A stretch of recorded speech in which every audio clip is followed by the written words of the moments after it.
Hello, everyone. I am Melissa Forziat. I'm a keynote speaker, and my topic when I speak is Take the Doughnut. Another way to say carpe diem. And from time to time, when I'll do a Take the Doughnut interview with somebody, I'll I'll be thinking about, my own reaction to what they're saying as we're having the conversation. Sometimes I just need to jump on and share what that was with you as right after I'm done with the conversation. And today I just had an opportunity to speak with Johnny Jett, who was named the original travel influencer by Forbes, which is really a thing to say about a person. He has been a travel content creator since 1995. He's visited over 70 countries. Now he travels with his family. And Johnny, one of the things that I thought was so interesting about this conversation, I mean, there's a lot of fascinating things in the conversation actually, but one of them was that on his very first international trip, he had a huge anxiety attack in the airport. He was young, and it sort of put a stop to the trip, and it was something that impacted his thoughts about travel for years, and it took some time to actually try again.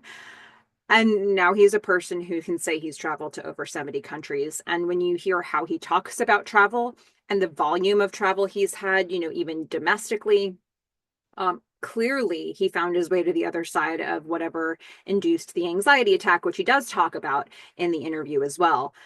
But for me, it was so interesting to hear that because I've dealt with anxiety. I've dealt with anxiety attacks. It's something that is, I know from personal experience, can be not only uh, really hard to get over. A lot of times it makes us completely avoidant of the thing that we think caused the anxiety attack to begin with.